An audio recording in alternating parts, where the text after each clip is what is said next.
गणेश चतुर्थीपासून ते अनंत चतुर्दशीपर्यंत गणेशोत्सव मोठ्या थाटामाटात साजरा केला जातो.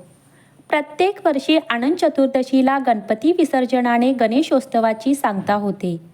भक्त शुभमुहूर्तावर गणपती बाप्पांची पूजा करून त्यांना निरोप देतात. यामुळे वर्षभर बाप्पांचा आशीर्वाद आपल्या सर्व कुटुंबावर राहतो असे मानले जाते. यासाठीच गणरायाला योग्य वेळी निरोप देणेही खूप गरजेचे आहे.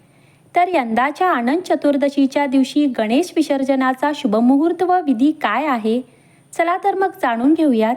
पण त्याआधी व्हिडिओला लाईक करून चॅनलला सबस्क्राईब करण्यास विसरू नका. गणपती बाप्पा आपल्या घरी येतो आणि येताना समृद्धी आनंद घेऊन येतो. सुखकर्ता आणि दुःखहर्ता असलेल्या विघ्नविनाशक गणरायाला निरोप देताना बऱ्याच भक्तांच्या डोळ्यात अश्रूही दाटलेले असतात. कारण प्रत्येकाला बाप्पा जाऊ नये असेच वाटते.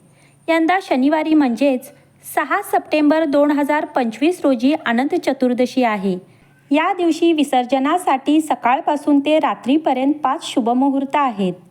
यामध्ये सकाळची शुभवेळ ही 7:36 ते 9:10 आहे.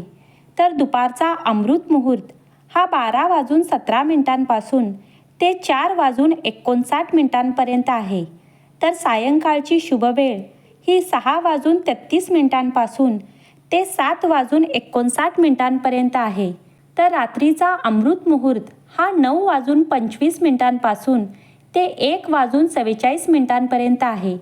या दिवशी केवळ गणपती विसर्जनच नाही तर भगवान विष्णूंच्या अनंत रूपाचीही पूजा करण्याची परंपरा आहे.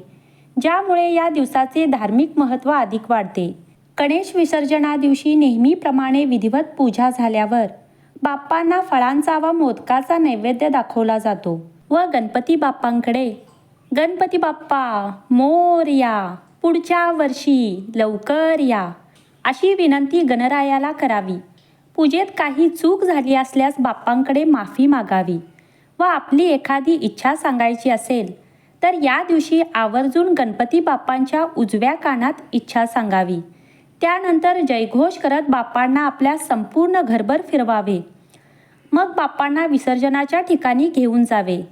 विसर्जनाच्या वेळेस गणपती बाप्पांची कर्पूर आरती करावी. पंचामृताचा नैवेद्य दाखवून मग गणपती बाप्पांना विसर्जन करावे व त्यानंतर गणपती बाप्पांना नदीत, विहिरीत किंवा तलावात किंवा पवित्र अशा ठिकाणी विसर्जित करावे व जिथे कुठे आपण मूर्ती विसर्जित करतो तिथले पाणी कलशात भरून ज्या ठिकाणी आपण बाप्पांना स्थापन केले होते त्याच चौरंगावर हळद कुंकू वाहून तो पाण्याने भरलेला कलश तेथे ठेवावा. अशा प्रकारे गणपती बाप्पांना प्रतिवर्षी निरोप दिला जातो.